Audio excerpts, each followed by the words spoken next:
Bonjour à toutes et à tous, ce podcast vous est présenté par Franck Gonzalez.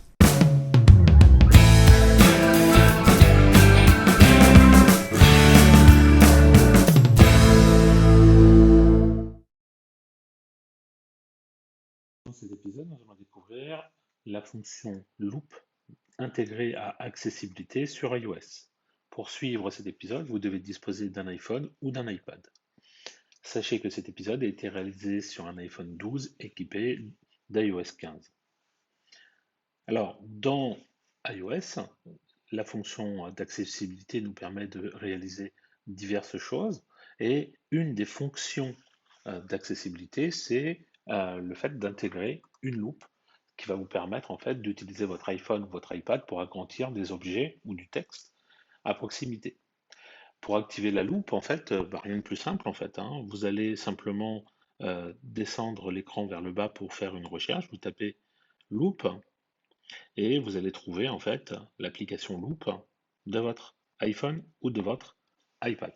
Donc là, j'ai sorti un texte sur une feuille de papier et vous voyez, c'est écrit très très petit. Eh bien, en fait, je vais pouvoir utiliser la fonction de loop de mon iPhone pour zoomer. Et vous voyez que le texte est relativement bien écrit, hein. Il n'y a pas d'effet indésirable, hein. On voit, on arrive à le lire assez facilement. Vous avez la possibilité également, en manipulant les petits boutons qui se trouvent en dessous de la petite réglette qui permet de zoomer ou de dézoomer, de- d'ajuster la luminosité. Et éventuellement, en retouchant sur le bouton luminosité, vous revenez sur le panneau principal, le contraste, et vous allez pouvoir également jouer sur les couleurs, les nuances, donc vous allez pouvoir jouer avec tout ça. Vous avez également la possibilité d'activer la lampe qui vous permettra de mettre un peu plus de lumière sur un élément. Et puis enfin, une fois que vous avez sélectionné un élément et que vous voulez conserver une photo de cet élément, et bien en fait vous allez pouvoir toucher le bouton qui se trouve en bas, ici, pour enregistrer en fait une capture de cet élément. D'accord? Ça va aller dans vos photos. D'accord?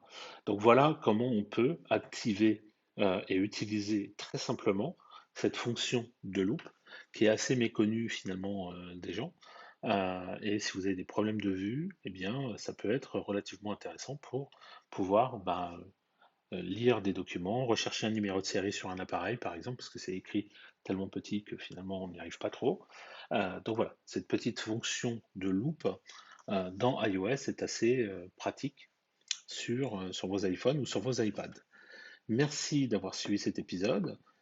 Si vous souhaitez en connaître davantage sur l'utilisation de macOS ou d'iOS, merci de consulter notre site web à l'adresse www.agnosis.com et suivez les thèmes formation macOS Monterey ou formation iOS 15 depuis la page d'accueil. À bientôt pour un prochain épisode.